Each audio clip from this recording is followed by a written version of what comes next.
Hi guys, welcome back to my channel where we like to talk about books, movies, TV shows, and everything in between. As you can guess by the title, we are moving into our recap of Endgame and afterwards Spider-Man No Way Home.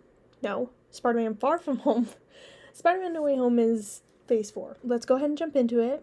Endgame, where we at? Let's see, we just left off with Thanos snapping half the universe out of existence. All that's left on planet Titan is Tony and Nebula. So they take the Alyssa Milano, but it runs out of fuel. They're stuck in space. Tony is malnourished, and he's on the brink of dying. But Captain Marvel, Carol Danvers, she saves the day, and she brings them to Earth. And everyone's just lost hope. They don't know what to do. They haven't really dealt with this size of an impact, and a lot of them are unfamiliar with the stones. There's some that are familiar with it, but the expansive knowledge of how to use them and how, like, what they could do, there's a lot to that imagination, and there's a lot of what they could do, but they are kind of like, we don't know what to do. So they've been tracking the powers of the stones, and they find some activity on a far off planet, and they're like, that has to be Thanos. And so let's see who gears up. I think there's Bruce, Thor, Natasha, Rhodey, Rocket, and they all just gear up for avenging the Earth. But when they get there, Thanos is just, he's like, I did what I did and I don't regret it, kind of thing. And then Thor kills him like he wanted to, but it really isn't fulfilling. It's not a fulfilling avenge, really. I mean, for none of them. And so they realize that they can't really do anything. Half the Earth's population is gone, and so over the next 5 years they try and do what they can to, survive and try and, move on.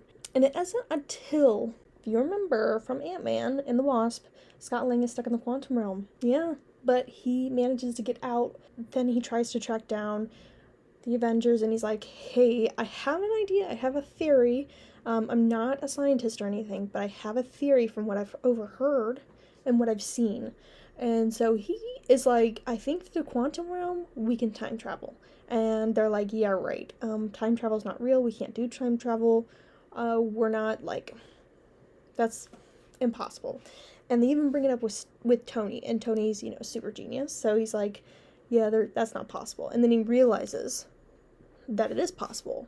And by the way, Tony is, like, retired. He's living with Pepper, and they have a kid. They have a daughter named Morgan. And so he's like, okay, for my kid, for the future of humanity, I will help out. They get together, and Tony and Bruce, they try and theorize how they can do time travel without messing up anything and all this stuff. So they finally get it, and they get the dream team involved. The original Avengers: Tony, Bruce, Steve, Clint, Natasha, Scott's involved, Rocket's involved, and I believe Rhodey is involved as well. And so they're like, okay, we need to figure out where all the stones are in time, that we can do, like, a big time heist type thing. And so they do that. They go to different points in time. They figure out that, like, most of the stones are in one place in New York City at one time, like in 2012, when the first Avengers movie happens. There is a conversation with the Ancient One who had passed in Doctor Strange, the first one, and Bruce is having a conversation with her and says, we're not just going to take one stone and, like, all that, we're going to take all stones. So there's going to be an alternate reality, like it's going to move, it's going to shift. It's going to shift. And so she's like, I think you can do that. And so they proceed with all the stones. Unfortunately, one stone gets away by Loki in 2012, and we will pick up on that timeline in phase 4. But Cap and Tony are like, okay, I think I know where that stone is, again in the 70s. And so they go back in time to Camp Lehigh, where Steve trained, and they get the stone there, all while Tony runs into his dad, and they have a conversation. And then there's another timeline that goes where Thor and Rocket are trying to get another stone, but they go back to Asgard right before the whole Dark Elf thing happens. So Rocket gets it from Jane. She extracts the stone from Jane while Thor visits his mother. It goes along with his arc because he feels like he didn't complete his quest with killing Thanos. So he kind of has this completion in one way. He has this sense of like his mother is proud of him, you know, all this stuff. So it's a beautiful little moment. He gets his hammer back from that timeline and brings it back with him. So yeah, they get that stone. There is, of course, the soul stone, and Natasha and Clint go there for the soul stone, and they realize that one of them has to die. Unfortunately, it's Natasha. I know a lot of us were like, hey, Clint, sacrifice yourself. We all love Natasha. Unfortunately, that did not happen. It was very sad. So then Nebula and Rhodey go to get another stone. It's in the universe of, or it's in the timeline of when Peter Quill steals it. So they basically steal from him, knock him out, whatever. They're like, wow, he's kind of dumb. And Nebula's like, yeah, he is kind of dumb. But that attracts Thanos from that point in time. And I think at that point in time, he's beginning to get the sense of like, I gotta get the stones so I can do whatever I want. Yeah, that's not good because Nebula gets a little switcheroo with her evil self from that timeline, or from that time, because she didn't have her redemptive self at that time. Yeah, so she gets a little switch, little parent trap information, or whole thing, you know? And so Rhodey and evil Nebula go back to their time. Everyone's back, and then people realize, where's Natasha? And then they're all like, you have to sacrifice a soul for a soul. And everyone's really upset, and they're like, well, let's not have her die in vain. So they get the stones together, and this time Hulk does it, because they're like, Bruce is like, well, I have gamma radiation, so I can literally, I've tried to kill myself, and it didn't happen, so let's try it. And so he does, and he does his whole little snap, but at the same time, evil Nebula gets evil Thanos, well, Thanos is always evil, but gets Thanos from the past, and his whole entire army. They come out, and they're there. They're right outside the Avengers compound, and they're getting ready to fight. OG Avengers are like, let's do this once and for all. So they start fighting.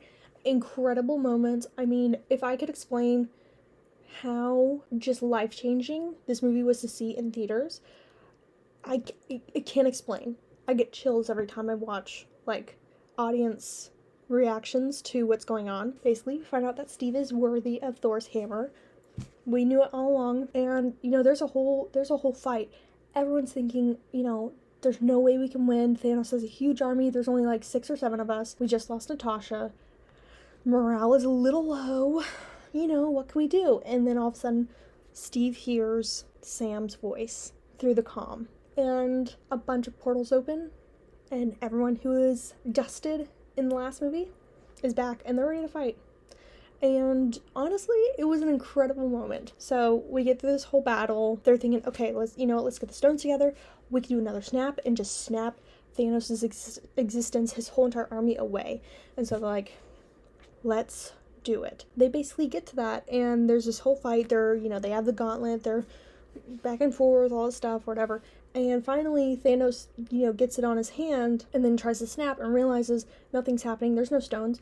Tony has the stones, and he snaps all of them away. The Thanos is in his army. It was beautiful. It was honestly beautiful.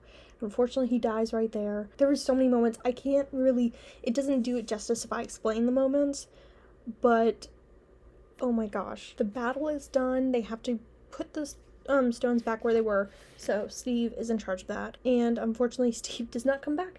He goes back in time to live with Peggy Carter, and we see him as an old man, and he passes his shield to Sam. That's really it. They have a funeral for Tony, and yeah, there's just a bunch of emotional baggage in this movie that I can't explain, but it's very heavy. It's very good, but it's very heavy. This leaves, this answers some questions, but this also leaves unanswered questions. So we'll see how that progresses in Phase 4. Now, let's move on to the last movie of Phase 3. It is Spider-Man Far From Home, and it continues. It's right after the snap. Peter is back in school. Looks like him, Ned, and MJ all got snapped. So they're all in the same grade, but there's some who weren't snapped that, aged 5 years, and they're going on a trip to Europe. How fun. while there, Peter meets what he thinks is an interdimensional hero who comes from another multiverse. You know, they're like, the multiverse is real, and everybody's like, oh my gosh, but really he's just lying. So his name is Quentin Beck. He fights these elemental bad guys, really. So he can fight them. His name is Mysterio. That's what he calls himself. Turns out Mysterio is the bad guy. Yeah, so Peter doesn't know that until Peter gives the one thing that Tony left for him, which is a pair of glasses named Edith, and it runs like a lot of his technology, his drones, all this stuff. Kind of like what Karen is to Peter's suit. So he has that communication. Yeah, so now Quentin has all this power, and he was basically begrudged by Tony himself. He was an ex-worker, and he did not like what Tony did with his creation, which we saw in Captain America Civil War, BARF, which is the name of the project, which could recall memories through holograms and stuff like that. Yeah, so he didn't like that, and he has a whole army of people who are wronged by Tony, and he's taking it out on Peter because Peter is his next in line, or that's what Tony has, you know, bequeathed to him. So we're seeing that, and also at the same time, Peter's just trying to enjoy his time in Europe, and he really has a crush on MJ, and it turns out MJ has a crush on him, and it turns out also MJ knows that he's Spider-Man. Peter realizes that Quentin is the bad guy, tries to confront him, but Quentin has the upper hand and makes him see a lot of these holographic things that it's not really going, like, it's not really happening to Peter, but Peter thinks it's happening to him, and he has to trust his spidey sense, but he doesn't know how to trust his spidey sense. So that whole thing is going on. He gets back with Happy, and Happy helps him with all his stuff to get squared up with Quentin, and there's a whole battle in London. Crazy things happen. Quentin tries to kill him. Finally, you know, Quentin dies. He's defeated by Peter. The drone attack is called off because there was tons of drones pretending like they were elemental creatures coming out to destroy London. So that was going on. Peter gets back home from Europe and realizes that Quentin, he literally doxed him for the whole world to see. Peter's not happy about it. Everybody knows Spider-Man is Peter Parker. Peter Parker is Spider-Man. That's where it closes. That's phase 3.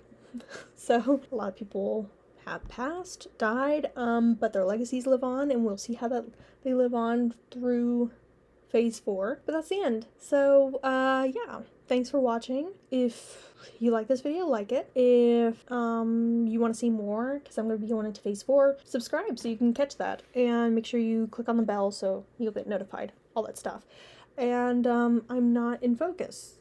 I've probably not been in focus for a while. Okay, there we go. Yeah, I have a Patreon if you want to support. You can check it out there. And that's it. I will see you guys for phase 4 and many other videos. Okay. Bye.